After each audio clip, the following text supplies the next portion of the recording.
you start to like be able to do like actionable things. So like you can, you know, you're aware of your surroundings, you're aware of like the people that are around you. You become friends with people, you lose friends.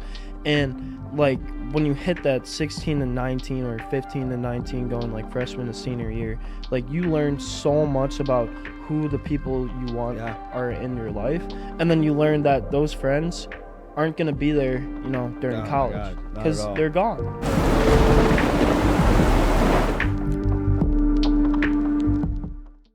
So I'll show you when I first started.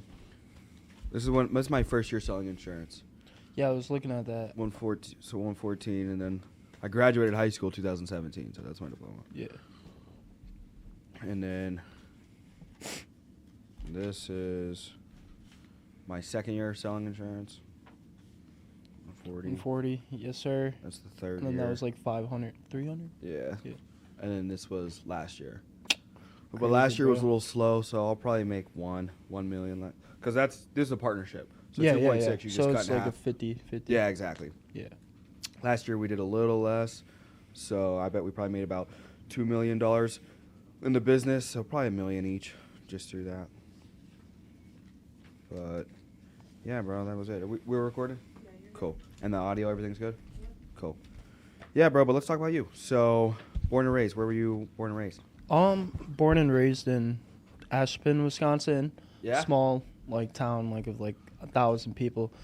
My grandparents like own a bunch of real estate, so we kind of like built a house out there on one of their lots and stuff. Cool. Grew up out there for like 8 years. Parents got divorced and then separated, and then dad moved to Brookfield. Mom stayed like in Oconomowoc area. Is Brookfield around here or is that Wisconsin? Wisconsin. Like between, if you think of like Milwaukee, Madison, I was like between those two. Okay, so. Cool. You want to switch your headset so that thing isn't choking you? Yeah, sure.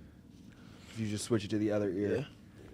I do that all the time. I fucking hate the wires, personally. Oh, I was looking at the left, right? Yeah. Yeah, if you just throw that on. That way it's not choking you. Like, they're already a pain in the ass. So, so they're both in Wisconsin? Yeah, yeah. And then, which one are you closest with? Probably father. Dad? Yeah. What's he do now? He actually... He has ARVD, so arrhythmia of right ventricular dysplasia of the heart. Okay. So it's a rare cardiomyopathic disease where the lower right ventricle, the septum, which is like the walls in the heart, so you have like 4 walls. Yeah. And that one, basically, it's all scar tissue now. Okay. So in order to keep his heart like beating and stuff, they had to like put a defibrillator pacemaker in it. Yeah. So he has like leads going into the heart, and then basically, you know, you got the aorta that goes like up into your chest. And so that right ventricle with the scar tissue, it gets a lot of blood clots. Since when a clot happens, strokes happen. So he kind of lives at Mayo Clinic now, and he's just kind of a case study, like guinea pig kind of. Yeah. Yeah. So how often do you see him and talk to him? I see him like once every 3 months. Yeah? Yeah, we just like drive up there. And do you guys talk? Yeah, we talk on the phone like daily. Okay. So, yeah. And so how old are you? 20. Just turned 20. And December 14. And then how'd you get out here again? I decided in March I was going to open my own fitness company. Yeah. So I have a twin brother. And then 4 other siblings. So kind of a big family. Are you and your twin the youngest? Middle. Middle? So we're identical twins. So. Okay. Yeah, so he plays college football. And we were both put on scholarship there. So I decided I wanted to leave. And kind of caused like a ripple effect and stuff, like moving away and stuff. I wanted to try, you know, going to Iowa, playing in Iowa at like a small school. Like private, but get like my business degree and stuff, and like sports analyst and stuff. Yeah. And that just didn't work out, just like some transcript issues and stuff. Yeah. So I came home and thought about it for a while, and fitness has like always been like the lifestyle. Now, is your brother same size as you? No, he's way bigger. He's bigger than you? Bruh, he's 240. Is that the one on the fitness page on Dr. Physique? Or yeah, Physique? That's me. That's me. You. Yeah. Let's look up your brother. There's no way. Yeah. What are you weighing right now? So I hit a peak cut of like 169. I was like... you must have posted your brother, because I thought you posted somebody that said almost 240 or something. Yeah. I'll show you. I got a picture somewhere. It's on the gram. Is he the same height as you? Yeah, we're both like 5'11". Okay. Jesus Christ. Because I'm probably 185, 190. Yeah, but you're shredded too. Yeah, but if you added 50 pounds, is your brother cut too, or like is he run around 10%? Not gonna lie, he's got some good abs for like being 240. Yeah. He's this guy baller, in my office. Bro. He went from 190 to 240 in like a month and a half, but that's a little bit of the Tremboloni. No, he's always been kind of big. So he plays running back. This is my boy. He works here. So yeah. he that's him like a month ago, like 190, which does not look like my 190. Yeah. This is him like today. Holy shit, bro. Yeah. Did he hop on anything? Yeah, he got a couple trend sandwiches. Dude, that's kind of baller though. Damn, where's this picture? It's on my page. If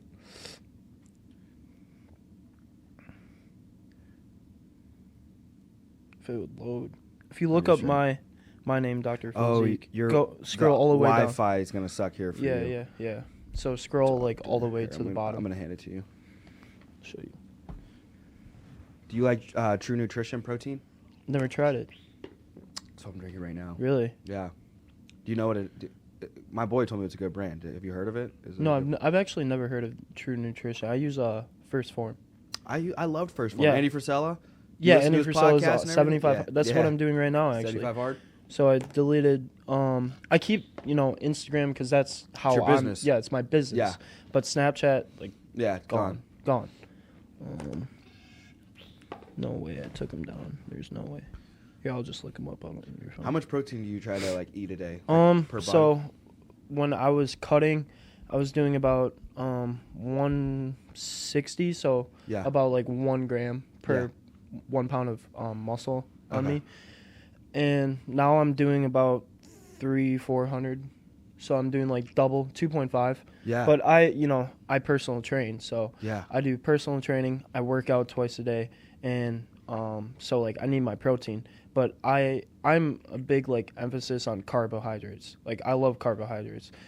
Just a good white rice or? Well, just like in general, carbohydrates like glycogen. So if you think about like glycogen is stored in the muscles. So in order to like have a good intense workout, you have to have glycogen. Like a carb drink? No. Or you'll do any type of carbs? I'll do white rice, but First Form, they have that bro, what is that? I do Formula 1 with. It's a carbohydrate drink. Yeah. And it's got I got one. I got a First Form carb drink out there. Yeah, right the now. Carb drink. Yeah. Yeah. So I do like 2 scoops of that. So it's like 88 grams of carbs. Yeah. And I'll do that like before my workout. And then I'll take the BCAAs, which have carbohydrates. So it's like about 25 grams of carbs. Yeah. So my pumps are just unreal. Yeah. This is Donnie. Of course, he doesn't. Is he the biggest out of the family? Oh, yeah. So me and my twin are definitely the biggest. Are there other boys or just you? Yeah, so I have an older brother that's becoming a cardiothoracic surgeon. Wow. Sister is becoming a hygienist, dental hygienist. Okay. And then he's trying to go, he thinks he's going to the league, which, you got to support him. Yeah. So. You better not watch this part. That sounded a little doubty. Yeah. No. I hope he does. Yeah. I think he does. He's big. If I can find a picture. He's 22 then, obviously. Yeah, he's 20. Okay. So he and we just like started lifting. Well, there he is. He's right there, actually. The guy that is lifting the weights. Oh, okay. So it's not a great picture, but I took down the other one. So I'll send it to you later. But And then what's SMSU? That's where he's a running back? Yeah, Southwest. So he plays at a Division II school. Okay. He's definitely so. And he's a running back at 240? Yeah, bro. He runs a 4.5. No. Flat. Yeah, that's crazy. That's where you don't want to tackle somebody like that. Yeah, no. I believe he can make it to the league, but it's just, being at a Division II school compared to a Division I school. That's how you have to look at it. Yeah. So it's like his chances are small, but he wants he wants to be like that guy. Yeah, absolutely. Yeah. So what was growing up for you like? Chaotic, bro. Yeah? Yeah. So parents, like, when they got divorced, main reason was because, like, my dad was, like, physically abusive. Yeah. And that kind of just, like, he never physically abused me, but siblings-wise, yeah. Yeah. He hit them. Yeah. And that kind of, like, was the reason why we got into the gym, because like our mental health, we didn't really have like any other person that was like supporting us. So like our family was like super condensed with like my mom. So my mom was playing like the father role and the mother role. So like I never truly had a father growing up because we kind of cut him out for a long time. That's kind of similar to my story. Both my parents went to jail when I was 6, 7. Yeah. So technically my mom went to jail first, and then she got out when I was around 8 or 9, and then my dad went to jail for the remainder of my childhood. You know what I mean? I haven't had a relationship with him really since I was about 6 years old, because that's when they divorced. But my mom playing the same role, we're tight like this, but you said you're closer with your dad. So what happened that you, because you know what I mean? I can relate to your story, but I got like this with my mom. Yeah. And I haven't talked to my dad really since I was 6. So, like, we hit, like, 13, 14, living with mom. It was great. Like, I love my mom to death, don't get me wrong. But, like, my dad, I always had, like, kind of, like, a passionate side. Like, my side is, like, I'm a very compassionate, loving, caring person. I always give people, like, second, 3, 4, 5 times. Like, to come in my life, which, you know, I've learned differently now. But, like, he's my dad, and I always, like, believed that, like, growing up religiously, that, like, I honor my parents whether or not they're doing the correct things. Yeah. And me and my dad have always had that, like, relationship. Like, you know, he didn't hit me, he hit my brothers. So, like, I truly didn't have that, you know, emotional detachment from him. So, like, yeah, he hit my brothers. I got pissed and shit, you know? Yeah. But I don't know. There's some sort of connection, especially with his health. Like, I wouldn't ever want to, like, you know, have a day where it's like, you know, he's gone. And that last conversation, maybe there was none, there was none. It was out of spite or anger. So. Yeah. And mom, she just, you know, she's like, she's set on, like, you know, going to college. Yeah. I'm different compared to my siblings. Like, I didn't go to college. Yeah. And that's a hard battle. Yeah, it's a hard battle. So it's like, you know, siblings get Rolexes, and it's like, if you don't go to college, you're not getting, you know, anything. Yeah. And it's like the support from her compared to my dad supports my dreams more than, you know, she does. Yeah. And that's, like, totally fine. But at the same time, it's like, what about me? Yeah. And it's fine. You know, she's amazing. She supports. She's a good mom, mostly. Just there's some things that, you know, she says and does, and it's like I don't totally agree with you. Yeah, 1,000%. Yeah. So as you're graduating high school and kind of transitioning to that college world, what were those times like? To be honest, like, I was in a pretty toxic relationship. And every high school boy is. Yeah. And, like, if any of y'all in high school are trying to date, I would not date. Like, dating is so dumb in high school. Like, dumb. It's so dumb, bro. Yeah. Like, immature girls and boys. Like, I was immature. You were probably immature. I was a psychopath. Like, but was way more of one. Yeah, facts. Yeah. It's just stupid. And so, like, you know, I thought I was in love. Yeah. So that's why I left SMSU to come closer to her. Yeah. No, that shit, like, it was a ripple effect, you know? That happens. I remember sneaking into my high school girlfriend's house, being 16, 17 years old, and, like, literally army crawling through the woods because her dad wouldn't let her really come out. I was nuts. I'm talking about 1 a.m., like, army crawling through the woods, bro. Bro, that's crazy. I couldn't even tell you all the crazy things. You know what I mean? So I know. No, facts. For me, it was a couple years ago in comparison to you. That was 2-3 years ago. You know what I mean? For me, you know, you're talking about 5, 6, 7 years ago. So, but I can still remember to this day. You know what I mean? Being crazy. That high school love. I think you learn a lot of lessons. I think that's like one of, like, the first or second, like, pivotal moments for a young man is going through that psycho stage, that high school toxic, that psycho relationship stage of like nothing else matters except that high school girl. You know what I mean? Nothing else matters. You know what I mean? You will fight anybody, do anything, you'll say anything. So I can remember that. I remember totally that like yesterday. Yeah. High school, you definitely. I feel like teenage years. Like I've noticed that, like 0 to 10. You know, I actually wrote this, like, somewhere. I wrote, like, 0 to 10, you're learning about, like, you know, the fundamentals of, like, physically being able to move in your body. Yeah. 10 to 19, it's like you start to, like, be able to do, like, actionable things. So, like, you can, you know, you're aware of your surroundings. You're aware of, like, the people that are around you. You become friends with people. You lose friends. And like when you hit that 16 to 19 or 15 to 19 going like freshman to senior year, like you learn so much about who the people you want are in your life, and then you learn that those friends aren't going to be there, during college because they're gone. Yeah. And it's like, I don't know. I've noticed that like a friendship is way more than like being there in the tough like times, but it's like loyalty. Yeah, absolutely. Because I've lost a lot of friends from loyalty just alone. I tell people and it's so crazy you're saying this right now because going through literally just transitioning to this new year with my business. Loyalty is something I preach daily. You know what I mean? I think a lot of people they take the concept of loyalty and they misconstrue it, and they think that a business owner like myself, when we preach loyalty, it's out of selfishness, that I want you to just be loyal to me because it benefits me if you're loyal to my business. But ultimately, when I'm preaching loyalty, it really corresponds with what you have to preach as a physical fitness, business owner, is that if you aren't loyal to yourself, you're not going to be loyal anywhere else. And being loyal to yourself, for me, immediately is reflected in your physical health. Yep. I don't think you're a loyal person if you're a fat person. I totally agree. Like if you're out of shape, you can't. How are you going to be loyal to somebody? You can't even be loyal to yourself and put the biscuits down and go hit a workout. Dog. Yeah, you know what I totally agree. And so and listen, I love all different types of people. I've got skinny friends, fat friends, different. You know what I mean? Different types of people. So it's not that I'm shaming anybody whatsoever, but. And I think to myself in regard to loyalty, loyalty is so rare, and it's so much more rare in today's day and age than anything else. So it's a special topic to me. I got it tattooed on me, so it's special. You know what I mean? It's America. If we get it tattooed, it means something. So, but loyalty is something that, because it's so rare, when something becomes rare, the value immediately increases, because now it's not a common like just thing that's available. You know what I mean? It's not a common commodity. So now it's like, all right, there's not immediate access to loyalty. Now it's going to be overvalued. So the individuals that are extremely loyal, especially within my business, those are the people that I take care of. You know what I mean? I extend grace to, and I kind of live under that Robin Hood philosophy, or that King Arthur philosophy of like the round table. Of like, if I'm eating, you're eating.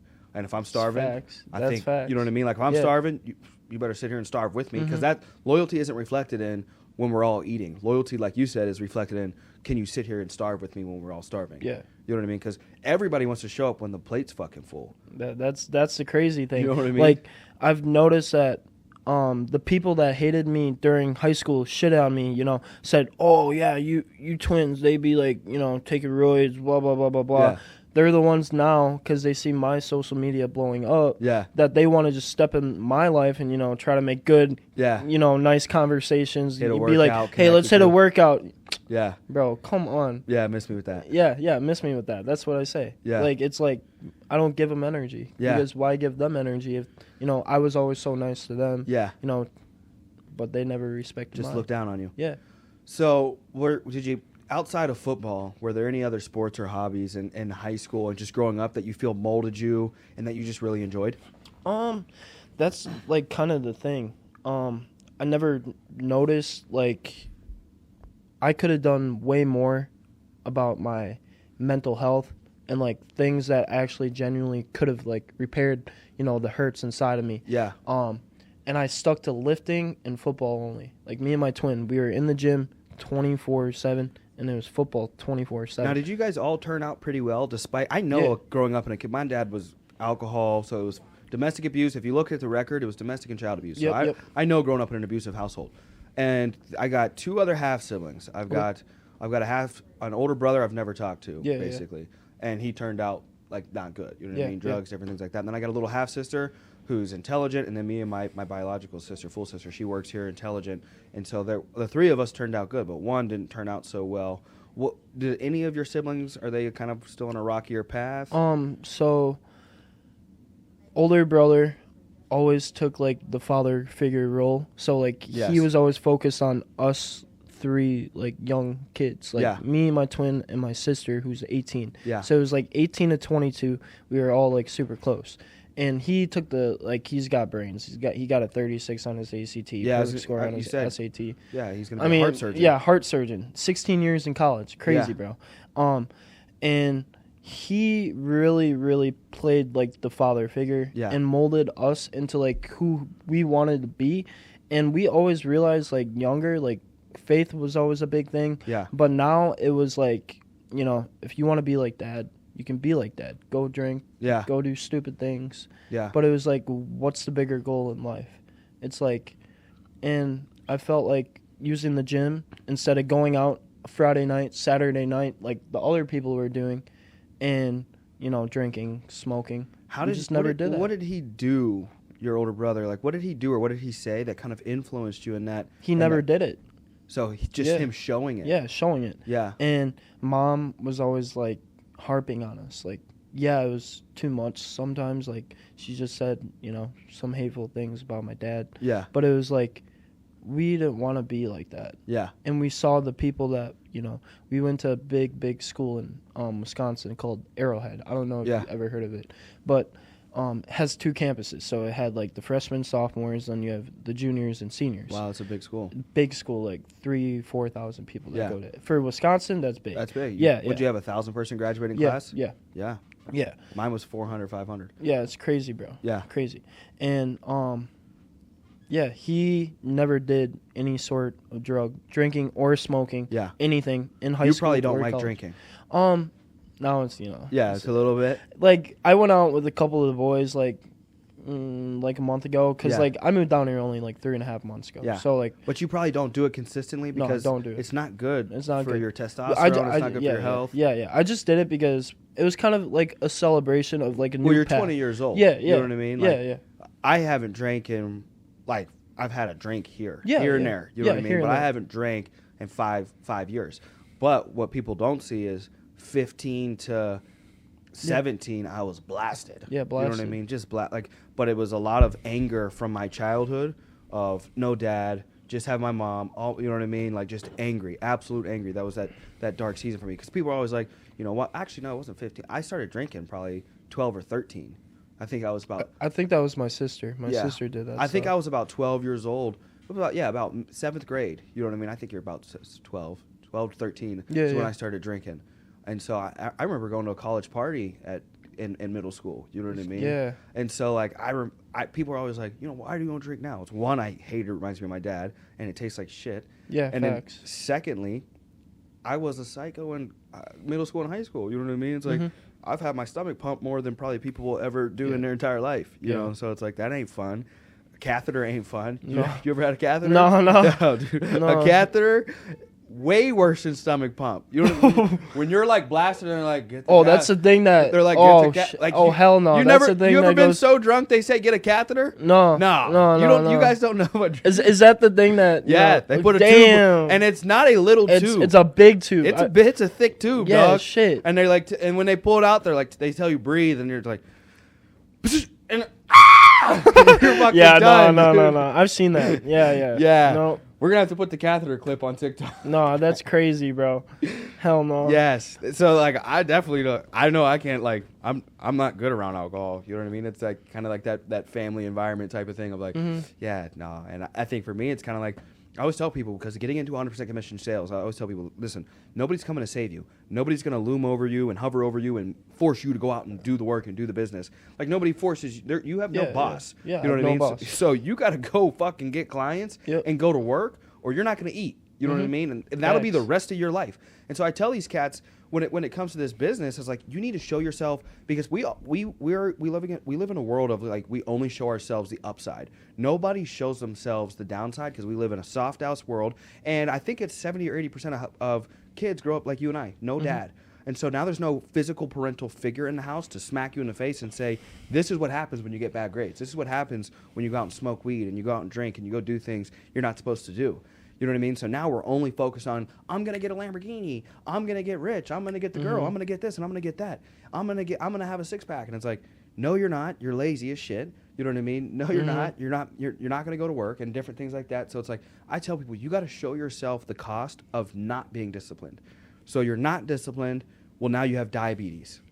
You know what I mean? Well, you're not disciplined. Now you're broke. You drive a Toyota and live in your mother's basement, right? And so it's like, if you're showing yourself only the reward and not the cost, you're going to live in a fantasy land, and you're not going to be a top G.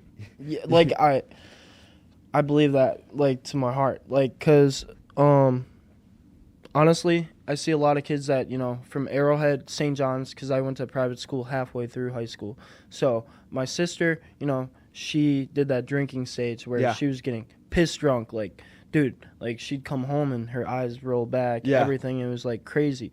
And I'd see that, and now she's on a good path now. She's going to go to Baylor. But, that's a solid school. Yeah, she's finally past that badass stage.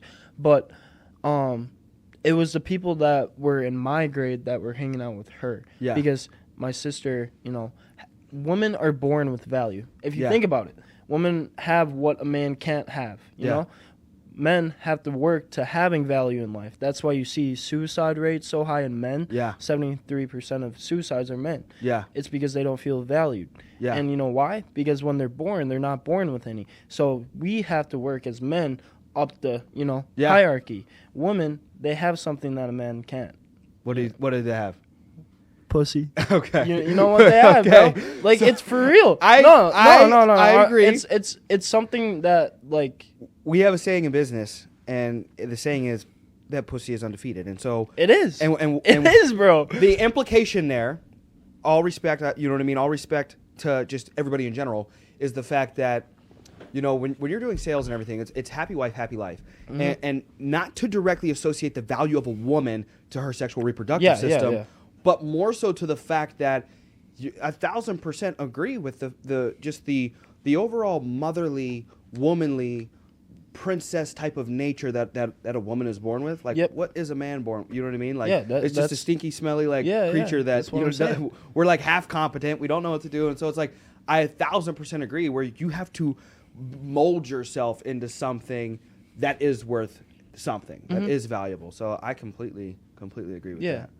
And I think right now, like, the reason why we go through stuff like young, I think that makes us who we are, like, as we grow up. Like, the father that we want to be. Because, like, we both kind of resemble, like, each other. Like, we had bad childhoods. But it's like, do we want to be like our father? Or do we want to be the person that, can be there for the kid, can support the kid, can support the family, put food on the table? Exactly. And it's like, that's more than life itself. That's more than money can ever provide, than being, like, a jackass. Or being, like, just a complete douchebag.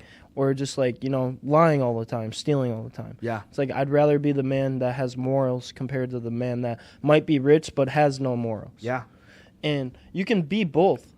There's a lot of people that are both. I see it all the time. Like, Hector Salgado, he's probably the biggest personal trainer in Chicago area. Yeah. So he trains at my own gym, and he's kind of my mentor. Like, he says, it's hard when you get to the top to stay at the top. Absolutely. How can you stay at the top? How can you be consistent and have the same amount of, like, drive each and every day and not have the highs and lows? Yeah. Because there's a lot of millionaires that become millionaires and they lose it.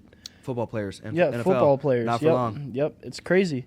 I think it's 80%, and that statistic might be off, but I think it's 80% of football players lose all of the money. Yeah. After retirement, or honestly, I think the average career for an NFL, it's 3.5 years. You know what I mean? So, and I don't know if they qualify for any types of pensions. It's pretty messed up when you actually dive into the pay structure. They got to pay tax per state, per game, different things per like game. Yeah, I saw that. I was like, what the? Yeah, there's a lot of crazy different taxation. They make like half of what it actually is projected out there. But my mentor, my business partner, Simon Arias, we kind of talk exactly like your mentor when it comes to if you get to the top, when you get to the top. One, the first thing that's going to get you there is obviously hard work and patience. A lot of people think the grass is greener just everywhere else. You know what I mean? They're always trying to go over here. Let me try this. And it's like, stick to this diet, or for you guys, it's probably stick to this diet, stick to this split, and give it long enough for it to work. Yeah. People are probably always looking for a new workout. And, I always see people hitting abs, and I'm like, you look like shit. You eat burritos and that's what I'm saying. You know what I mean? Potato chips all day. Dude. It's more than working out. 30% of results are working out, yes. But if you are not, like, eating correctly, bro, if someone eats chips right after a workout and they're saying that, that's how you get, 6 to 8 pack, fuck no, bro. Yeah, like, come on, bro. You can't be eating burritos, chips, sugars, candies, cakes. Bro, come on. That's why you become fat. And it's the same deal with business, and it's the same deal with maintaining success And in regard to maintaining success and even gaining the success, you know, my mentor, he always says, Simon, he says, there's 3 things that'll take people out. And we always say, because we're men, the number one thing is women. So we were talking about the value and different things. And so getting into, as a man, getting into a bad relationship with a woman, a toxic relationship with a woman, will not only break you, it will destroy and cripple you. And as you see today, in correspondence with the suicide rates, it can literally take your life. You know what I mean? It's crazy. Being in toxic relationships, I know those crazy high school thoughts of like, you lose this girl and it's like, it's the end of the world. You know what I mean? It's crazy. It's the end of the world. And you're like, you look back though and you're like, what the fuck was I thinking? Yeah. You know what I mean? Like, literally. But that's number one. And then the second thing is lack of humility. So many individuals are always, and ego is expressed in so many different ways and shapes and forms. But mainly, I see it expressed in a lack of coachability. So many individuals are unwilling to listen and learn and have a mentor. You know what I mean? Because we're young or we're men and we don't want to take shit from anybody. We don't want to hear anybody because that's perceived as weak. Well, that's fine. Perceive it as weak and always be broke, or perceive it as weak and always be out of shape. You know what I mean? Whatever it might be. And then after humility, so you got your first thing, you got women, you got humility. The third thing is irresponsibility in regard to decision making when it comes to money and alcohol, drugs. You know what I mean? So people that go out and splurge a bunch of money, they gamble, they do different things, or they drink insane and they do a bunch of drugs. Those 3 things, a combination of those 3 things, and then you women out there that are listening, obviously number 1 for you would be a toxic man. Get into a relationship with a toxic man. And that's, I think there's when we talk about a world of equality, there's equality to the fact that if you get into a bad relationship, a toxic relationship, it will drain and destroy your life in every shape, way, and form. I totally agree. You know what I mean? Like, there's nothing in the world that I would despise more than seeing one of the females in my world, my little sister or my mother, having some zero value man, some just absolute weak pity of a man be in her life and devaluing her through his weakness and disgustingness and of being a shameful man. You know what I mean? A man should be a hardcore individual, a warrior in a garden. You know what I mean? Somebody that's prepared and ready to protect financially, physically, mentally, spiritually, and train himself up on a daily basis. You know what I mean? To become great, you know? It's like, there's no way I'm letting some fat slob mentally, physically, I don't mean in just a physical, in the physical form. I mean mentally, spiritually, all of it. All of it, bro. You know what I mean? Like, it's every aspect of life. It can't be accepted. No, it can't be. And like, that's kind of why I moved down to Chicago, because I was looking at like demographics. I was like, yeah, dude, like first month I opened my business in Wisconsin, I made like $7,000, like personal training. People were buying here and there, but they want this. They want the physical aspect. And then it kind of slowly died down because people don't want to pay for a service in Wisconsin compared to Chicago, bro. You move here, people are in a big city. People want to get fit. People want to like live a healthy lifestyle, and they will pay the money, bro. I mean, you come to Mo Gym, you pay $120 to $150 a session. I think that's what I pay.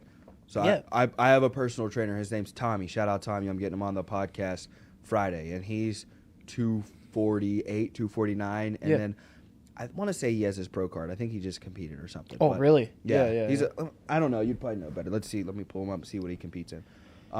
Men's or men's classic, something. Classic or men's physique? You would know this shit way better than me, because I'm just gonna call it the Arnold Schwarzenegger.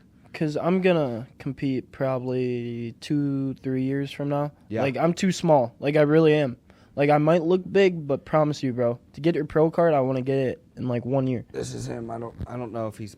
You'd have to scroll to see one of his... He competed a couple weeks ago. He's pretty big, bro. 6% body fat, 240. Oh, so he's when doing... When he thinned out. Hang on, let's see. He's probably doing more... Yeah, I think he's doing...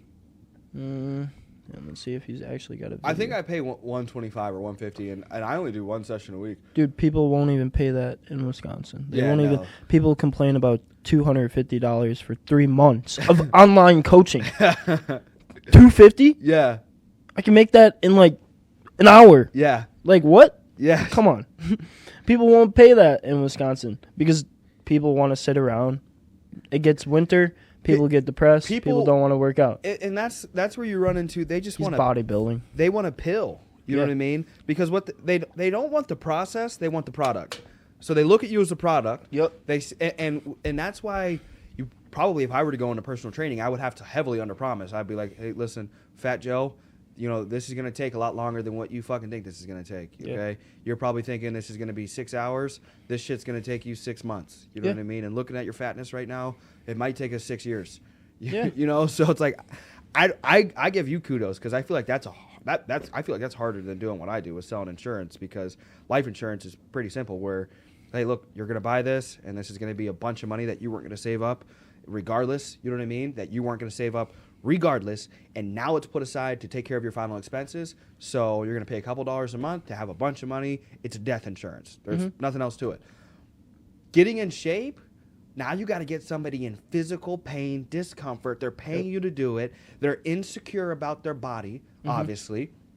So now you got to convince them to get out there into the public, or you got to convince them to buy home equipment, which they're probably not going to do because they're crying about $125 or $150. So, I mean, that takes incredible sales skills of like, it's one thing to just send them a picture of your six pack and be like, you're going to have this soon. It's like, dog, a couple weeks go by and they don't have their six pack, and you know what I mean? They decide to pick up the brownie and they're like, I don't have the six pack. I'm just going to munch on the brownie. Yeah, honestly, so when I moved down here, I had done, independent contracting, so you probably know this stuff. Like, I did independent contracting for about 5-6 months down in Milwaukee. Then I did a free internship, so I was learning, programming, stuff like that. And then I went through kind of another breakup where, I let, that shit affect me. But I was like, fuck no. Like, so shout out to, like, my mom's boyfriend. I'm really close with him because, like, he financially, bro, I mean, he makes, like, close to, like, $60,000 each month passive income on real estate. Oh, wow. And then he does his plane company, and now they want to charter, like, cruises. Like, he'd be cool to get on the podcast. Yeah, Mark's dope, bro. Yeah? And Does he live around here or Wisconsin? So he lives in Milwaukee, and he's a big investor now, like, so he wants to see me financially grow by myself. Yeah. And then he said that, like, one day we can open a gym. And that's a goal. 25 years old, I'm going to open a gym, but it's going to be massive. Like, I want a nice-ass gym. Do you listen to Alex Hormozy? Oh, yeah. So he was a gym owner that transferred into some type of acquisition company. Yep. I think he just kind of almost like it almost seems like private equity, where he kind of like buys into companies. I read one of his books, and it's actually really good. Forget what it is, like $100 million in sales or something like that. But it's a little purple book. It's phenomenal. You should read it. But he's a stud. You know what I mean? I would check his shit out because it sounds a lot like what you're talking about right now. But that would be dope if we get Mark on the podcast. Dude, he's the man. He stays up. Like, think about it. On average, a millionaire sleeps about 3 to 4, 5 hours a day. Yeah. He sleeps like 3 to 4 hours a day.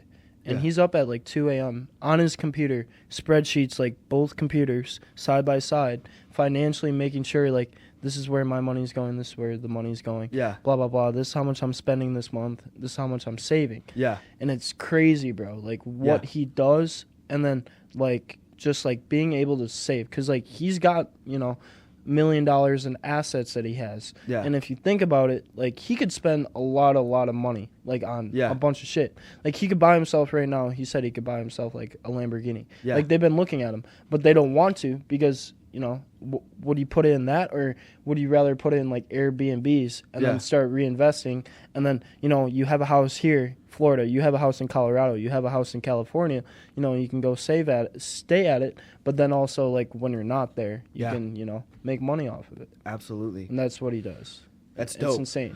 So, obviously we know by 25 you want to have a gym. But 20 to 25, what's the goal? What are you going to do the next 5 years? So, right now, definitely, personal training.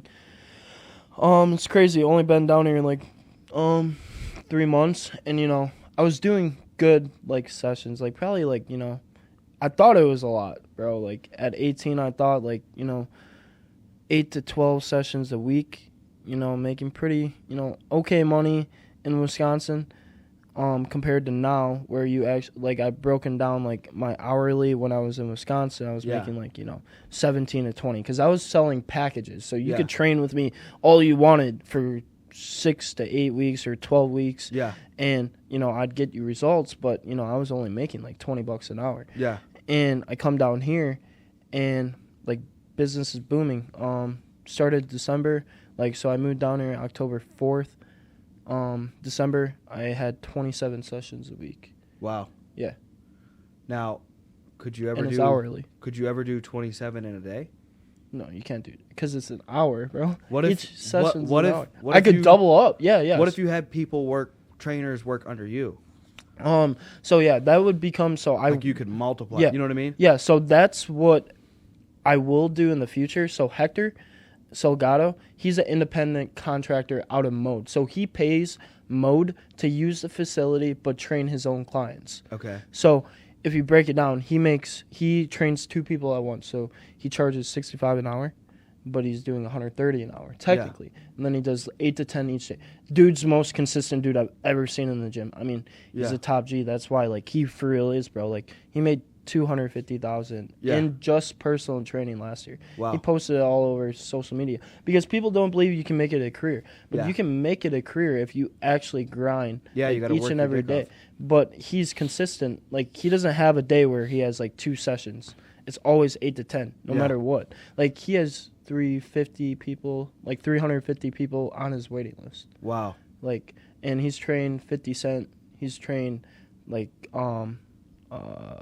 who's the big boxer out of Chicago? He's training Rachel. So she does Pure Nova. She owns her own cosmetic brand that did Black Panther this past year. Yeah. And then Jazz Jackson's another big one. She's dope. She Sculpt 42. Kenzie Vance. Have you heard of Kenzie Vance? No. Dark sport athlete. So she's a NPC wellness competitor. Okay. And he's mentored her throughout the whole journey. I mean, she's got like 600K on TikTok, and then she's got 100K on Instagram. She makes $10,000 a month, bro, off dark sport. Yeah, that's solid. Just like chilling. Yeah, like getting free clothes and everything. Yeah, working out in it. Yeah, so I think 20 to 25. I want to keep growing my Instagram page, and Young LA. I think that's the goal. Young LA. Is that's the brand, right? Yep. To have them sponsor you? Yeah. Who owns Young LA? Giordani. Yeah. And who's that? He lives in Chicago. Apparently his house is fat as fuck. Yeah? Yeah, that's what Hector said. Suburbs or in the city? In the city, bro. Oh, he's in the city. Like, and it's big. A penthouse or? No, it's a house. Damn, having a house. I saw one nice house in the city. It was crazy. Yeah. Hector said it's just big, bro. Like, it's huge. But if you think about it, bro, like, he started that from the ground up. Yeah. Now it's almost like $1 billion company. Yeah, I can imagine. I'm hearing Young LA more and more. So, when you start competing, what are you going to compete in? Classic? Men's physique away. Now, what's men's physique? So that's the board shorts. So that goes down to here. It's only upper body physique. So you kind of work for, classic physique. It's more the X shape. So you're working to like have big ass legs and a big upper body, and then small waist. Okay. Upper body is just kind of like more of a V tapered. Yeah. So yeah, it just takes time, bro. Like anything, you gotta bulk up, cut. That's how everything works. Who do you look up to most, like all time in the lifting? Alex Eubank for sure. Alex Eubank, fitness lifestyle. He creates fitness lifestyle, but at the same time, he puts like faith in it, and I love that. I love that too. He can preach his God's word and be able to spread that across 1 million, 2 million people. Did he ever win anything? He's not like a bodybuilder. Okay. Oh, okay. So he's kind of more like a fitness influencer. I meant like Ronnie Coleman, Arnold Schwarzenegger. Did you like any of those guys? Chris Bumstead for sure. Now, is that what type of competition you'll be doing? No, that's more classic. So that's like the Speedo look. Okay. Maybe I'd do that one day, but dude, Chris Bumstead. If you look at where he became, actually, Hector has a picture of him. 2016, he got a picture. He was like this, and now he's massive, 4-time Mr. O. Chris Bumstead, like, if you watch his YouTube channel, like, he talks about mental health a lot and how much it plays a factor in, like, who he is now. Because, you know, he's doing a lot of roids. Yeah. And that's what, like, you know, girlfriend now, she's like, oh, no, shouldn't take roids. Like, but, like, that's the sport itself. And when people, like, on Instagram say, oh, you're taking roids. Like, no, if I was taking roids, bro, I'd be cut at 240. Yeah, I was going to say. I'm not cut at 240. What are like you right now, 170? No, I'm 205 now. You're 205? Yeah, okay, I thought you said you were I was like, I was 169 here.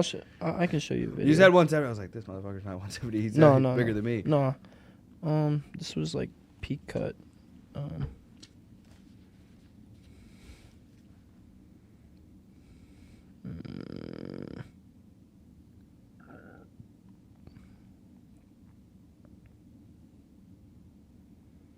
But yeah, Chris Bumstead, he's talked about it a lot, like just mental health. I mean, everybody has their sad days. Yeah. But it's like, how do you manage it? Unless you want the Wi-Fi, you want the Wi-Fi. No, it's like my camera roll. So. Oh, okay, I was gonna say. On the 2-phone gang. That was like 170. Yep. Shredded up. Yeah, but I definitely have a better video of like me. I don't know where it is. You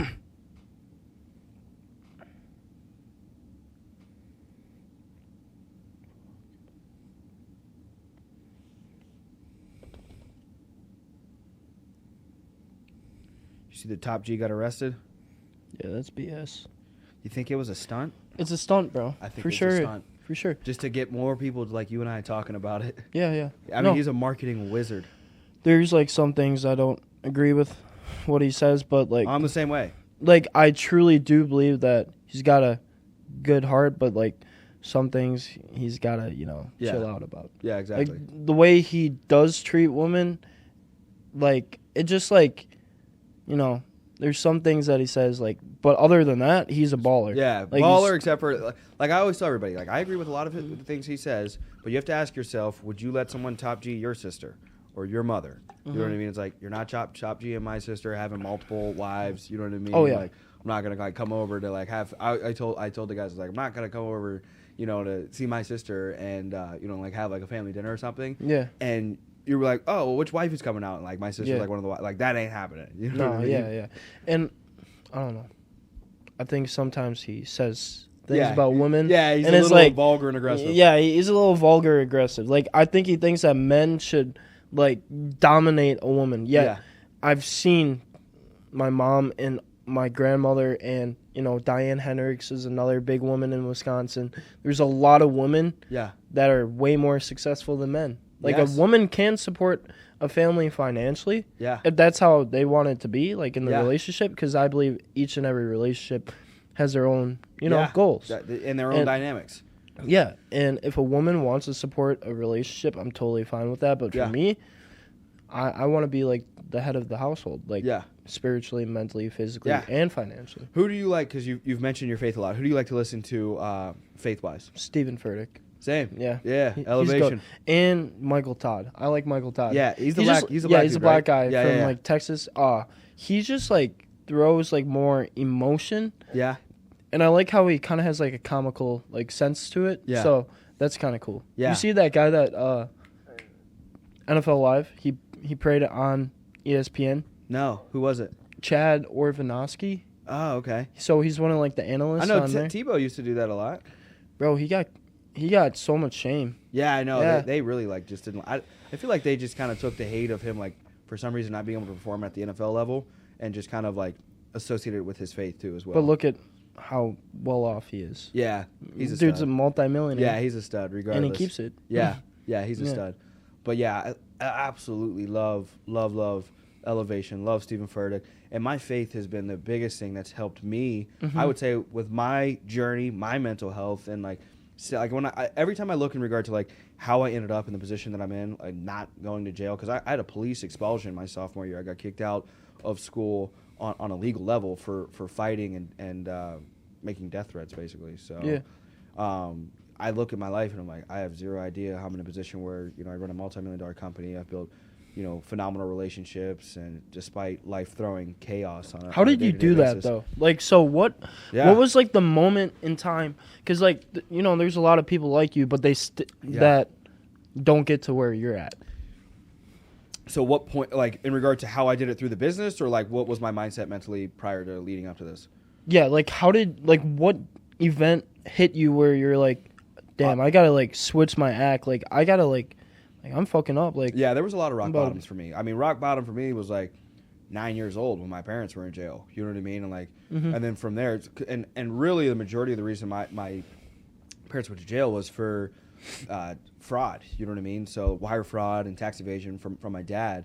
And then from that life, prior to that, we had a bunch of money, obviously, because he was, doing illegal things with money. And so I was on private jets. I was on a private wrestling team and private jets and all types of money. We had a, nice house and, a bunch of property. I grew up in the country. You know what I mean? I grew up on a farm in Little Rock. I call it a farm, but some people wouldn't call it a farm. But we raised Tennessee Walkers, or horses. So I was riding horses and shooting guns and had like everything you could ever think of.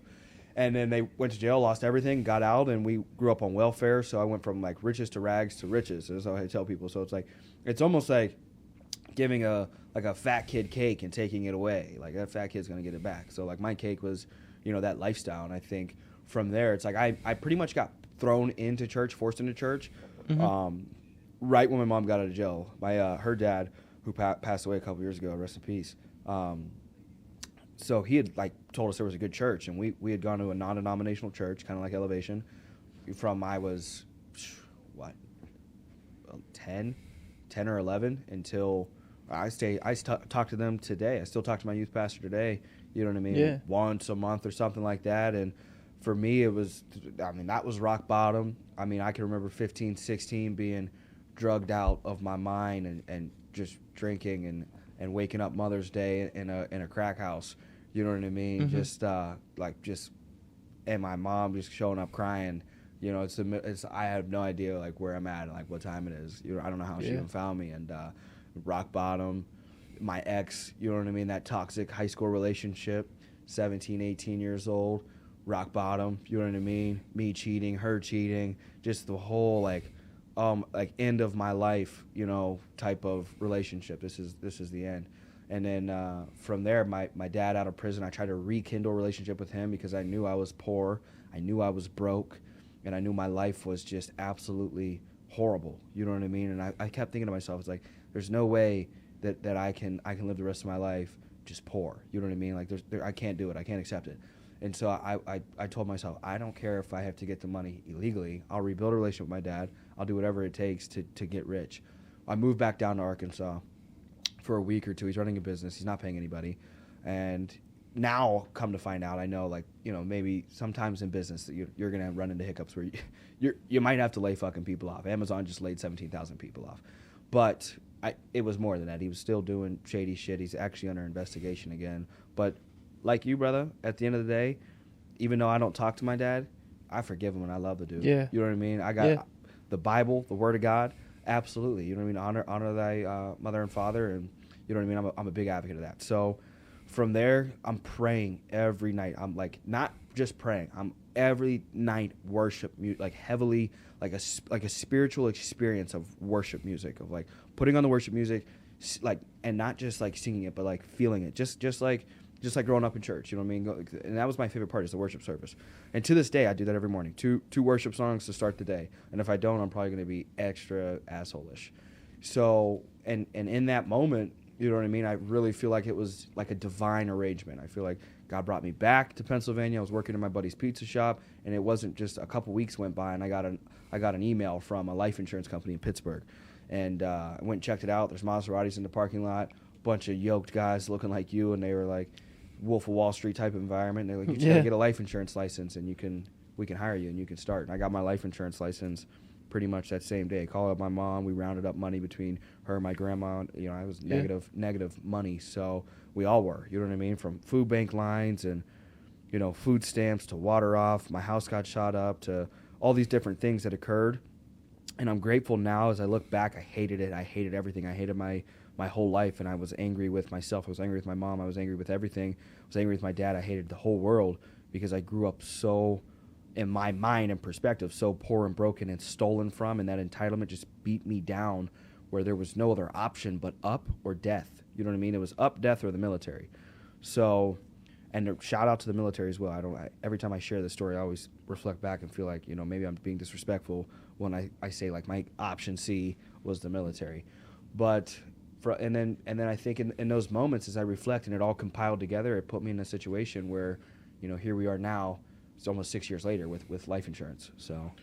Yeah, and if you think about it, you didn't get rich over one night. Oh, God, no. Like, if you think about it, a lot of people want to just get rich overnight, and I've got like an Elon. Failed then. I feel like I have what I'm saying? Absolutely. I feel like I have a microscopic Elon Musk situation. A lot of people don't realize Elon's lost $200 billion over the last year or something. And so I think people don't realize billionaires go to zero. And even myself, like my most liquid richest point was off the $400,000 that I made. Not that $2.6 million and not the $1 million that I made or this $2 million we made this last year. That $400,000 I had about $100,000 in the bank. Right now I put every fucking dollar back into this business. I live right here on this couch. I put all my money back into this business. Yes, sir. Nobody sees that. Yeah. They see Instagram. They see me up smiling, working out, excited, recruiting, developing, and training people, and building up a fuck ton of passive income. You know what I mean? Right now, I've got $2 or $3 million that the company in my book of business owes me in a passive income base that'll start to release on a month-to-month basis as more and more of the business starts to pay out. But everybody sees all the excitement, all the traveling I do, everything I've done over the last 5 or 6 years. But people wouldn't go up, get the $100,000 in the bank, and then I got the ownership opportunity. I took that $100,000.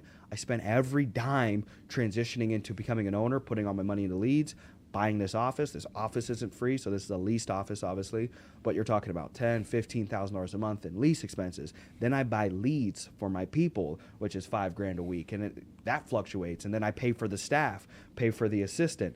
So it's like people think it's all glorious to run some multi-million, and that's why it's not. Because it goes right back in the business. It goes right back in the business, and my partner Simon always says, heavy is the head that wears the crown. Everybody loves the crown, and they want to take it from your fucking head. Yeah. All your boys and all your friends you grew up with that are in high school, and they're looking at you now, they're like, oh, it must be easy, it must be nice. It's not. You know what I mean? He's not. cheating, or he's doing this, and it's like, even if you are fucking cheating, one, I take a little bit of testosterone. It's still fucking hard to maintain. You know what I mean? So for those of you that are like, oh, you just take drugs and it'll make it all better. I still eat way better than 90% of people. You know what I mean? There's no Twinkies just hanging around all week long, different things like that. I still work out. I mean, how many times do I work out a day? Twice? At least? At least twice a day, dog. Yeah. You know what I mean? So it's like, I can't, because I gained way more respect for people running a little bit of tea and looking at these guys that are huge in the gym. People don't realize how, like, to get big, there's some genetic freaks out there. I will admit there are genetic freaks, but to get big, you have to. I've been in situations over this last couple of years of trying to put on weight because I was 160 forever. Mm-hmm. But you're a wrestler too. Exactly. So the cardio kind of depletes it.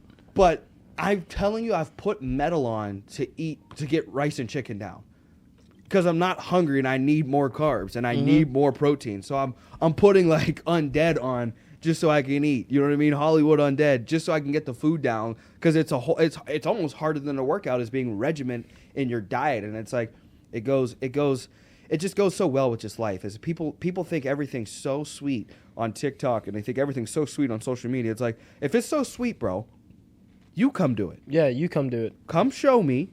We'll see how long you can last because I'm going on 6 years in the insurance industry.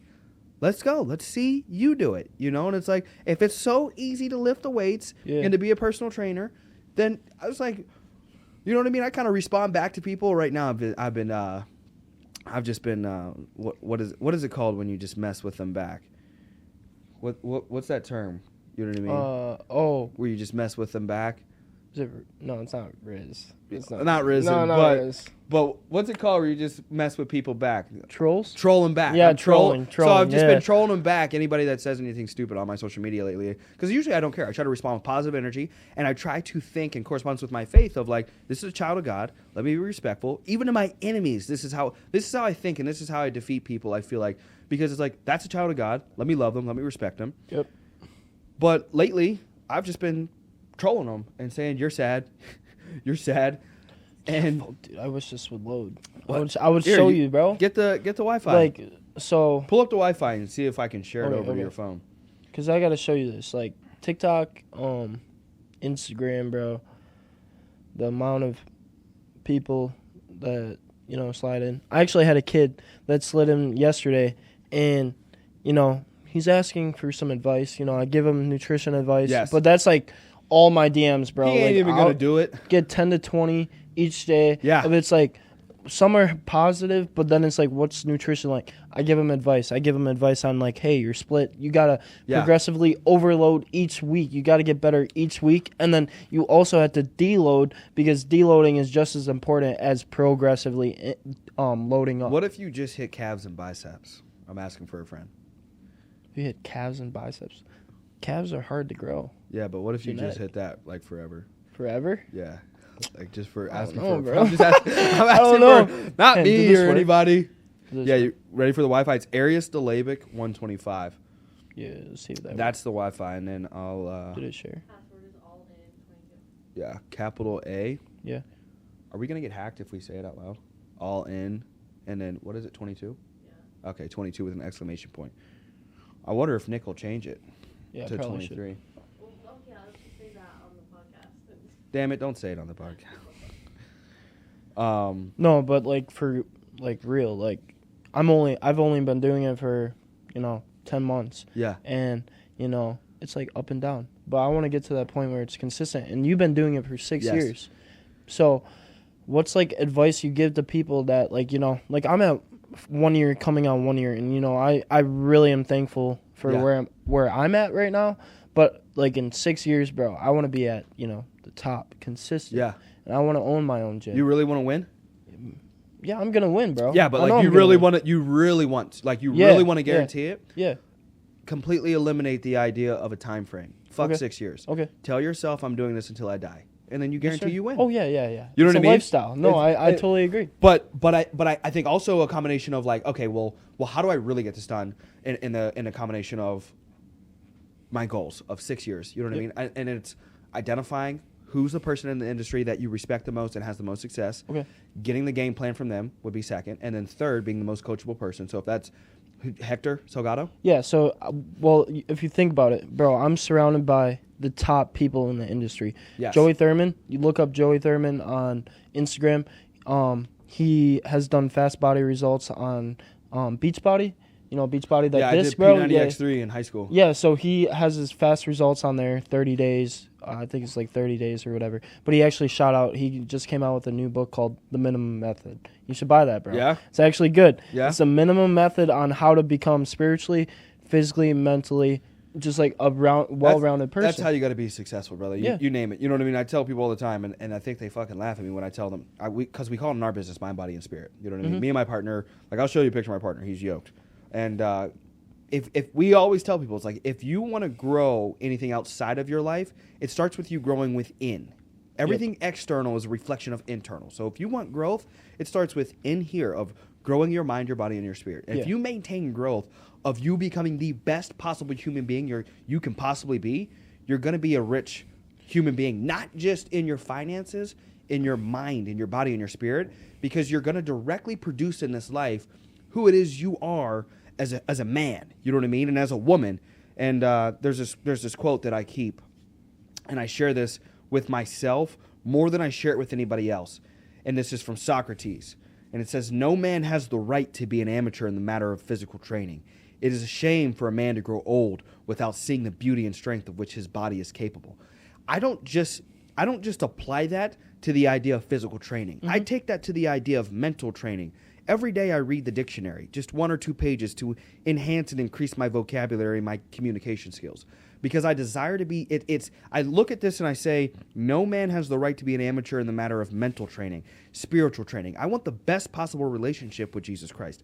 I want the best possible mindset that I can have when it comes to my business. I want the best possible body that I've been blessed with can produce. Yeah. And then I want the best possible business as well, and I dissected it. It's a shame. That's the only piece that I associate myself with, because do I want to be shameful or do I want to be worthy? Yeah. Right? So it's like it's just very simple. It's like when I'm waking up at 4:30, it's like, Do I want to be a shame this morning, or do I want to be worthy this morning?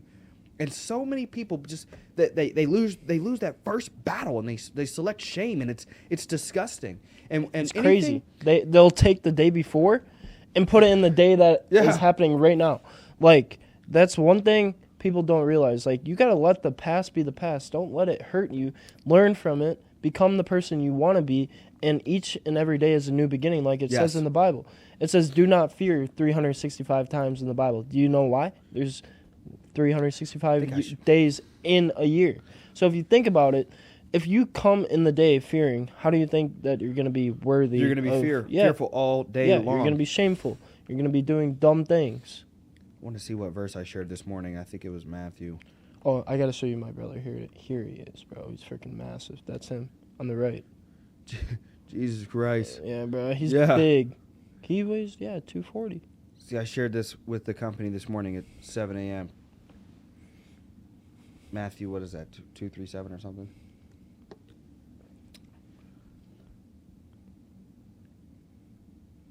Yeah. Yeah, directly corresponds to what we're talking about. That's a good one, bro. Yeah, I got Romans 8:18 on my chest, and then when I lost my...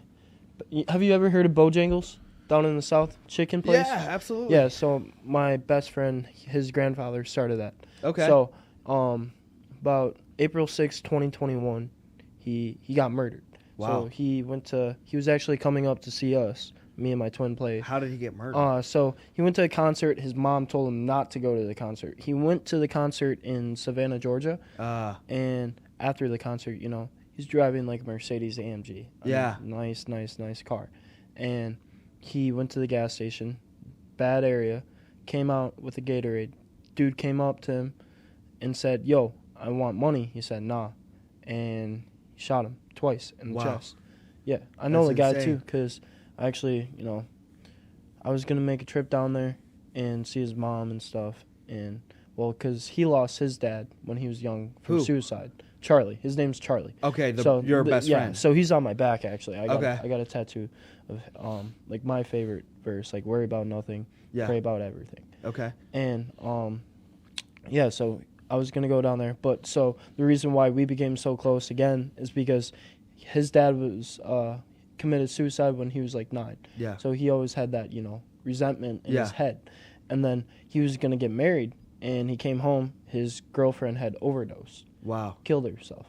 So he had like a bunch of like mental health issues, like depression, anxiety, all that stuff. I met him through like a family friend, and I didn't know the dude. I drove down to his house, and she was like, yeah, he's amazing. He's 24, great guy. And, went down there, had, like, the time of our life. Like, we went to Asheville, North Carolina, which is, like, beautiful, bro. It's, like, mountains in the city, bro. It's absolutely gorgeous. But we became super close. That was in, like, 2018. And then 3 years on, went to go visit him. He came up to, like, buy us and stuff, and... he got murdered, but I always like believed that like when we'd hang out, like he was just a different person. Yeah. And he'd take his mental breaks like here and there, like where he wouldn't respond. Yeah. And that's what I thought it was. So I didn't find out for like 5 months. Like I didn't know he was dead. Wow. Cuz like I kept texting him like back and forth like saying, "Hey, where you at? Like are you okay?" Yeah. So I just thought he was like going through some hard stuff. Yeah.